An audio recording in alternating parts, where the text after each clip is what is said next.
গ্রামের হাট মানেই শুধু কেনাবেচার জায়গা নয়, হাট মানেই এক আলাদা স্বাদের রাজ্য। আর এই স্বাদের রাজ্যে সবচেয়ে পরিচিত নাম পেঁয়াজু। বিকেলের দিকে হাটে ঢুকলেই আগে নাকে আসে ভাজা পেঁয়াজু আর ডালের মিশ্র গন্ধ। ছোট ছোট বাচ্চারা লাইন ধরে বসে থাকে হালিম, নুডলস এবং বট খাওয়ার জন্য। ভোরের শিশি ভেজা মাঠ থেকে তুলে আনা শাকসবজি যখন হাটে আসে তখন বোঝা যায় এগুলো একেবারেই তাজা। যেমন লাউ, কুমড়ো, বেগুন, পেঁপে, ঢেঁড়স, সিম ইত্যাদি সবকিছুতেই লেগে আছে মাটির গন্ধ আর কৃষকের ঘামের ছাপ। গ্রামের হাটে এই শাকসবজির কোনো কৃত্রিম চাকচিক্য নেই, নেই কোনো বড় আলো কিংবা প্লাস্টিকের মোড়ক। খোলা আকাশের নিচে বাঁশের ঢালায় সাজানো আছে সবজি, দেখলেই চোখ জুড়ে যায়। কৃষক নিজেই দাঁড়িয়ে আছেন তার ফলানো ফসল বিক্রি করার জন্য। মুখে সহজ হাসি আর চোখে পরিশ্রমের গল্প।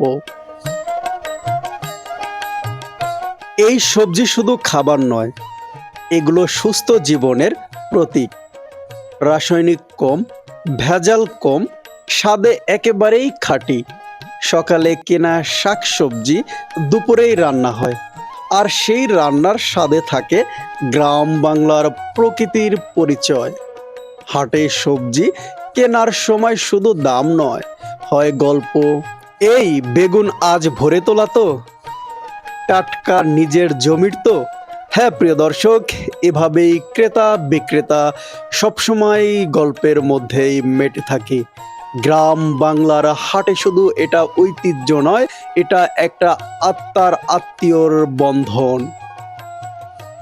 এই কথাগুলোর মধ্যেই লুকিয়ে থাকে বিশ্বাস আর আত্মার যোগাযোগ। আজ যখন শহরের বাজারে আমরা তাজা সবজি খুঁজি, তখনই গ্রামের হাটের এই শাকসবজি মনে করিয়ে দেয় প্রকৃতির তাজা মানে কি। আমরা যারা শহরে বসবাস করি তারাই একমাত্র টাটকা শাকসবজির অভাবে আমরা ভালো মতো খেতে পারি না। আজ গ্রামের মানুষ সর্বদাই সব সময়ই তারা প্রতিনিয়ত তাজা টাটকা সবজি খাচ্ছে। এটাই হচ্ছে গ্রামের মানুষের সুযোগ সুবিধার প্রথম ধাপ। শহরের মানুষ কখনোই টাটকা শাকসবজি খেতে পারে না।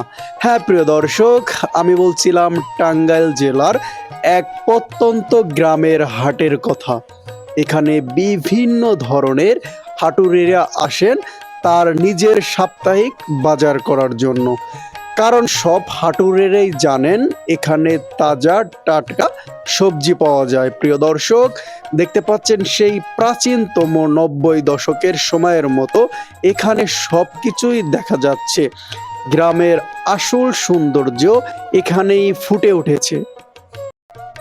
ধন্যবাদ সবাইকে যারা ধৈর্য সহকারে সম্পূর্ণ ভিডিও দেখেছেন।